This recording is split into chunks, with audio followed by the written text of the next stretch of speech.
My name is Scott Cecil, and I'm reading the book of First Corinthians with the Message translation. Today I pick up in First Corinthians chapter 11. Enjoy.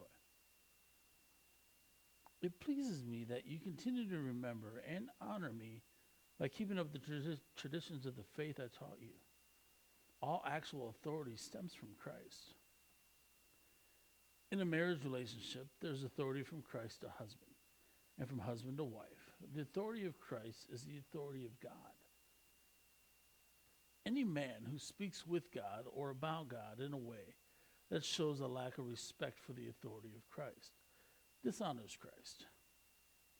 In the same way, a wife who speaks with God in a way that shows a lack of respect for the authority of her husband dishonors her husband. Worse, she dishonors herself. It's an ugly sight, like a woman with her head shaved.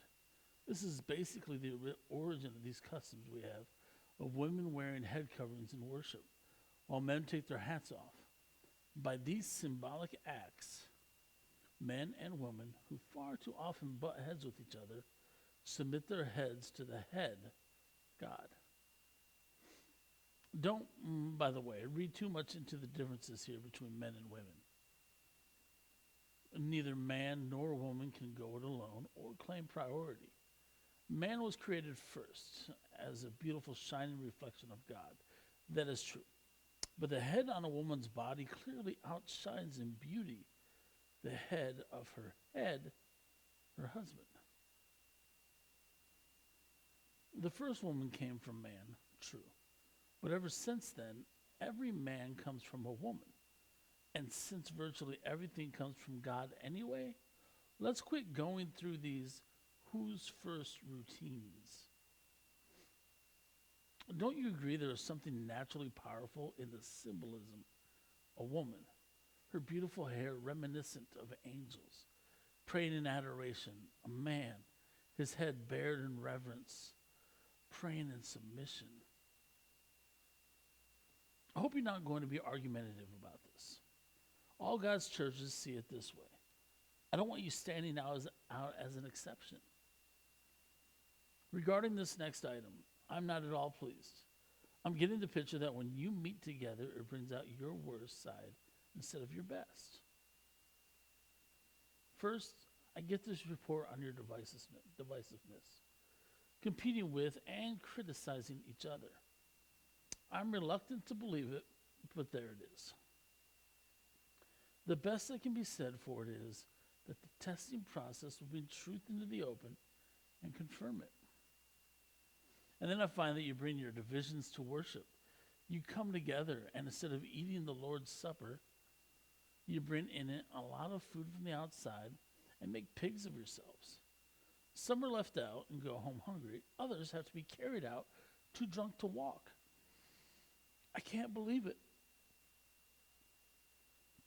Don't you have your own homes to eat and drink in? Why would you stoop to desecrating God's church? Why would you actually shame God's poor? I never would have believed you would stoop to this. And I'm not going to stand by and say nothing. Let me go over with you again exactly what goes on in the Lord's Supper and why it is so centrally important.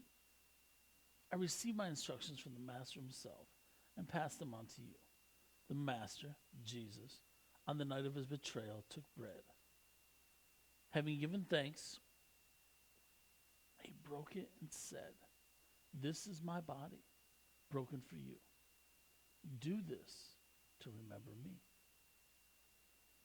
After supper, he did the same thing with the cup. "This cup is my blood, my new covenant with you. Each time you drink this cup, remember me." What you most solemnly realize is that every time you eat this bread and every time you drink this cup, you reenact in your words and actions the death of the Master. You'll be drawn back to this meal again and again until the Master returns. You must never let familiarity breed contempt. Anyone who eats the bread or drinks the cup of the Master irreverently is like part of the crowd that jeered and spit on him at his death. Is that the kind of remembrance you want to be a part of? Examine your motives, test your heart, come to this meal in holy awe. If you give no thought, or worse, don't care about the broken body of the Master when you eat and drink, you're running the risk of serious consequences. That's why so many of you, even now, are listless and sick, and others have gone to an early grave. If we get this straight now, we won't have to be straightened out later on. Better to be confronted by the Master now than to face a fiery confrontation later. So, my friends, when you come together to the Lord's table, be reverent and courteous with one another. If you're so hungry that you can't wait to be served, go home and get a sandwich. But by no means risk turning this meal into an eating and drinking binge or a family squabble. It is a spiritual meal, a love fest. The other things you asked about, I'll respond to in person when I make my next visit. Thank you for joining me in the reading of 1 Corinthians 11. Please come back tomorrow as we dive into 1 Corinthians 12. Have a great day.